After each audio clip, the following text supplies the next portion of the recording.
지금 우리가 하고 있는 여러 가지 가치 있는 일들은 분명히 수십 년 전에는 누군가 그런 걸 왜 해? 라는 얘기를 사실은 들으면서 해왔던 도전의 결과거든요. 그런 싹이 이제 뿌리 뽑히는 일은 없어야 될 것 같습니다.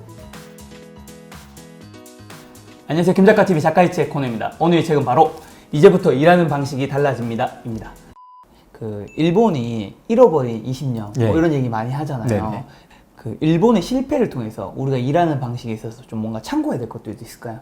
요새 이제 한일 관계가 좋지 않고 네. 예, 양국 국민 간에 감정이 곤두서 있고 네. 서로 싫어하지만 싫고 좋고를 떠나서 냉정히 말하면은 네. 우리와 조직 문화나 이런 것들이 가장 비슷한 유사한 국가를 전 세계에서 찾으라면 저는 일본일 것 같아요. 맞아요. 일본도 아까 말씀드린 것과 같은 장시간 노동 문제 네. 그리고 생산성이 낮은 문제가 우리랑 비슷하게 있었습니다.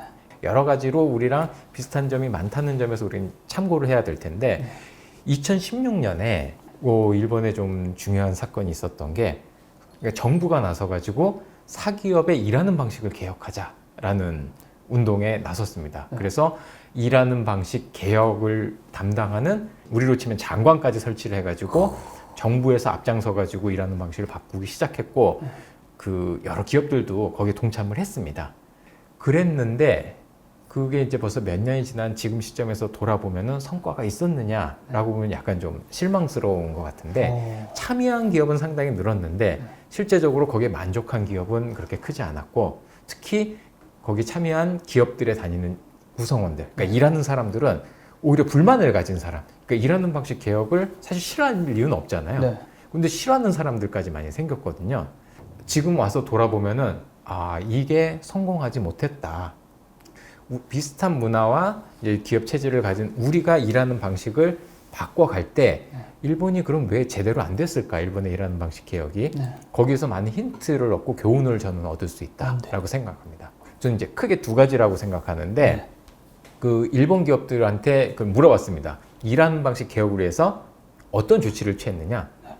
근데 가장 많이 나온 답들이 그겁니다. 휴가 쓰는 걸 장려했다. 오랫동안 일하는 사업장을 폐쇄했다. 뭐 근무 영업 시간을 줄였다. 어떻게 하면 생산성을 높이고 어떻게 하면 문제를 해결할까가 아니라 그냥 일하는 시간을 줄여버리자. 그러니까 노동 시간에 초점을 뒀거든요.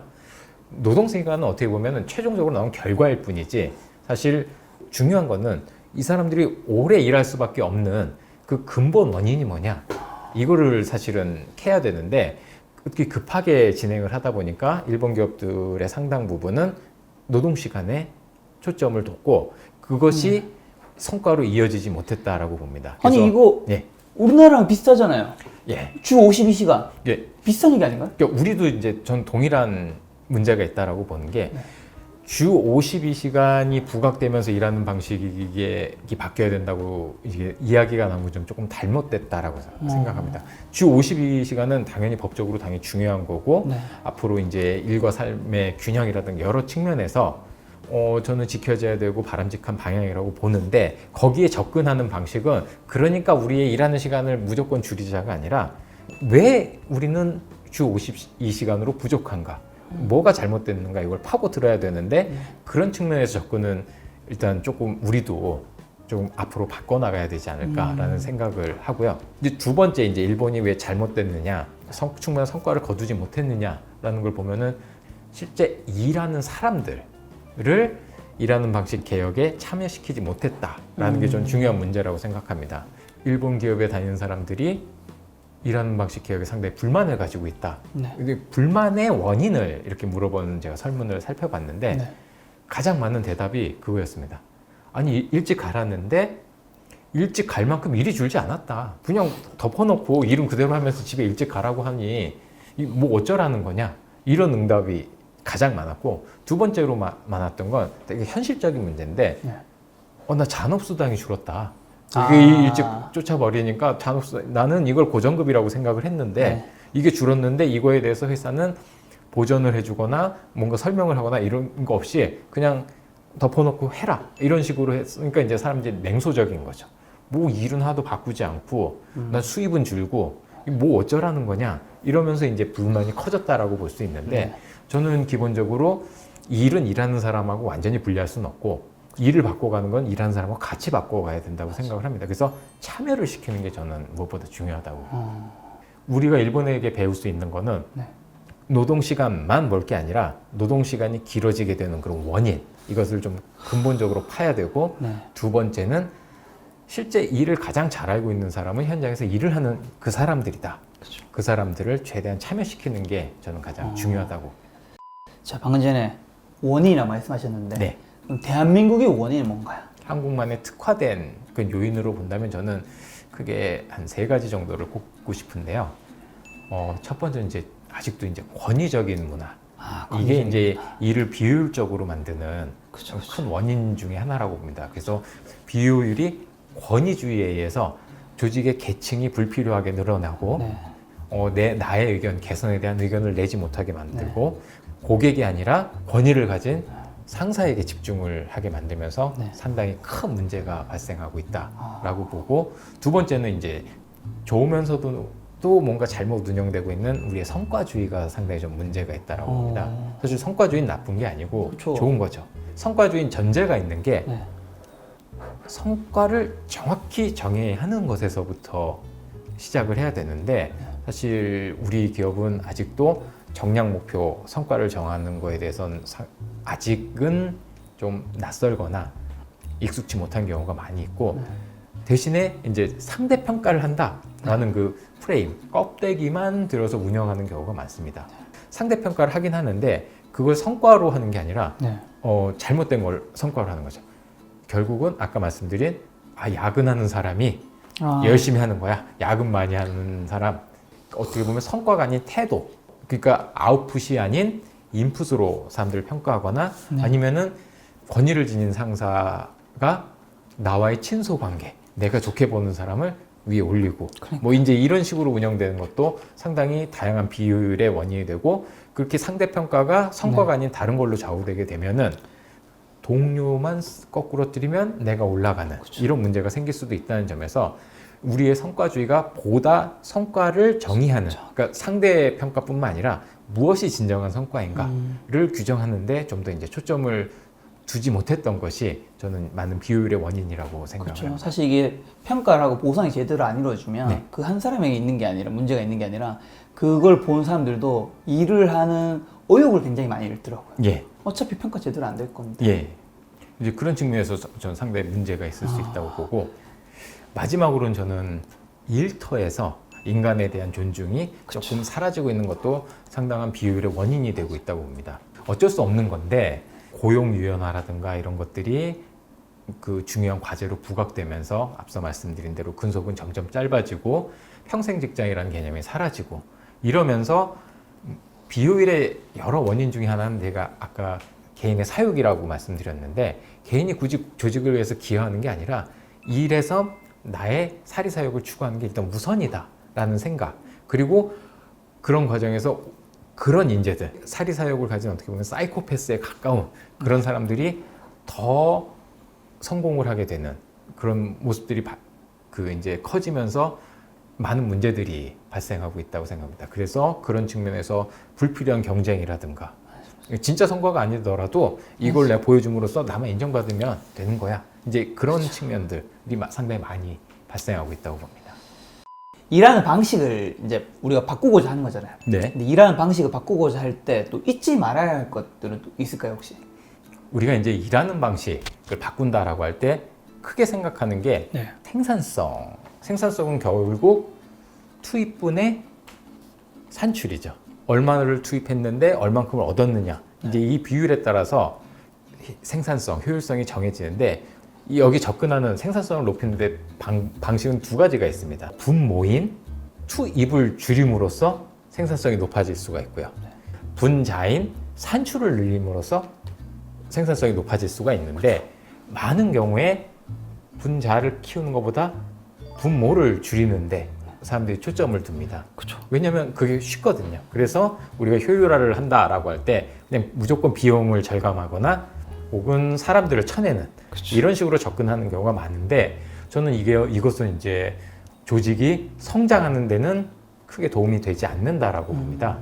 물론 비효율, 눈에 드러나는 비효율이 있다면 당연히 빼야겠지만 그 비효율적인 시간을 어떻게 하면은 보다 산출물을 늘릴 수 있는 생산적인 활동에 돌릴 수 있는지 이제 그쪽으로 저희가 집중을 하는 게 일단 필요할 것 같고 전 두 번째는 도전하는 자세가 사라지는 게 돼서는 안 된다라고 봅니다.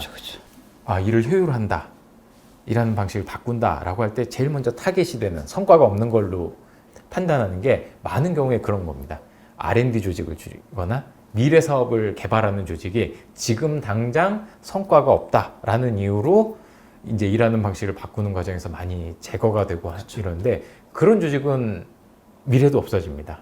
저희가 계속 이야기를 했던 건 일에는 성과가 있어야 된다라고 이야기를 했는데 그 성과라는 거는 지금 당장의 성과뿐만이 아니라 앞으로의 성과까지 포함하는 개념이라고 봅니다. 그래서 일을 새로운 거에 도전할 수 있는 이런 기회가 계속 보장되는 상황에서 이제 일하는 방식이 오히려 그걸 더 강화하는 방식으로 일하는 방식이 바꿔야 된다. 어떻게 보면 실리콘밸리 혁신 같은 것들이 나올 수 있는 게 그렇죠. 실패를 용납해주는.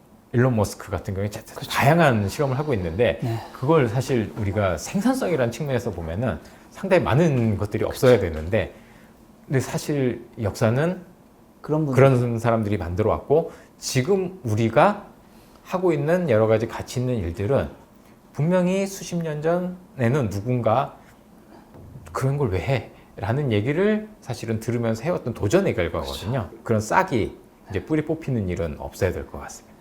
전 그래서 앨런 머스크 형님을 존경합니다. 그 존경의 의미로 테슬라 주식 가지고 있습니다. 그러세요? 우주로 갑시다, 형님. 화성으로 갑시다. 자, 남은 세 번째는요. 마지막은 여러 가지 상충을 조화시키는 자세라고 보는데 여러 개념들이 부딪히는 걸 느낍니다. 이 일과 관련해서 봤을 때 먼저 회사, 조직과 개인이 관점이 다를 수가 있고요. 그럼 다시 이제 일하는 사람 측면에서 보면은 현장에서 일하는, 공장에서 일하는 분들하고 사무직의 의견도 다를 수가 있습니다.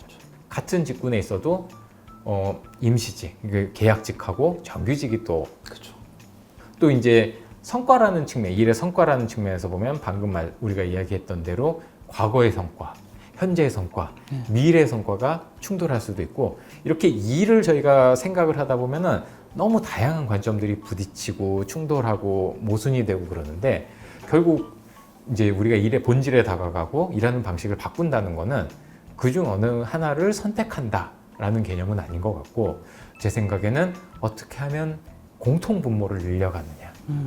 이제 제가 이제 처음에 말씀드렸던 것이 일의 본질이라는 거, 일의 본질에 충실한 일이라는 건 개인이 열심히 노력하면 그것이 조직의 성과로 발현되고 이제 그것이 이제 다시 성과에서 보상으로 돌아와서 개인도 이제 성장하고 만족을 느낄 수 있는 개인과 조직이 상충되는 개념이 아니라 서로 상생하고 서로 이해가 맞아가는 그게 이제 저는 본질적인 일이라고 보는데 그러니까 조화를 만들어가는 어떤 하나를 선택하는 게 아니라 조화를 만들어가는 게 궁극적으로 일의 본질에 다가가는 거고 일하는 방식을 좋게 바꾸는 게 아닌가 그렇게 생각을 합니다. 좀 일과 관련해서 오늘 수많은 이야기 해주셨는데 네. 좀 일과 관련해서 마지막으로 시청자분들한테 하시고 싶은 말이 있다면 지금 상당히 독특한 그 시기인 것 같아요. 네. 세상은 앞서 말씀드린 대로 선각자들이 이끌어왔잖아요. 먼저 깨달은 사람, 선각자들이 이끌어왔는데 대단히 코로나를 계기로 우리의 일하는 방식이 바뀌어야 된다는 걸 선각자들이 아니라 모두가 동시에 깨닫게 됐다고 저는 생각을 합니다. 이거 되게 독특한 경우거든요. 먼저 생각하는 자가 앞서 나간 게 아니라 지금은 모두가 똑같이 생각을 하게 됐고 지금 필요한 거는 다 같이 인식을 한 상황에서 제일 먼저 행동으로 그걸 옮겨가지고 제일 먼저 바뀌는 사람이 저는 이제 승리한다고 봅니다. 위원님께서 쓰신 이제부터 일하는 방식이 달라집니다. 이 책. 제가 정한 이 책의 문장은 몸은 바쁘고 힘들지만 성과는 나지 않고 그것을 또 양으로 극복하려다 보니 더욱 바빠지는 악순환에 빠져 있다. 일의 본질인 성과라는 궤도에서 이탈한 것이다. 지금은 새로운 일하는 방식이 필요하다. 양으로 승부하는 시대는 끝났다. 라는 문장이 초반부에 있었던 것 같아요. 네. 이 말에 너무 공감이 갔던 게 사실 우리가 예전에는 농업 시대를 살았잖아요. 네. 엄청 많이 지난 게 아니잖아요. 그렇죠. 그래서 우리가 아직까지 옛날에 그런 방식에서 못 벗어난 것들이 저는 회사에서 어쨌든 열심히 하는 모습을 보여주고 야근하는 모습을 보여주고 이런 것들이 아직 잔재해 있는 것 같거든요. 그러다 보니까 일의 성과, 어떻게 보면 질적인 측면이 굉장히 떨어지는 것 같은데, 우리가 이제 학창 시절에 교과서에서 배우잖아요. 기업의 제일 목적은 이윤 창출이다. 이윤 창출에 필요한 것은 뭐 노력이라든가 양도 필요하겠지만 결국 본질은 그건 아니잖아요.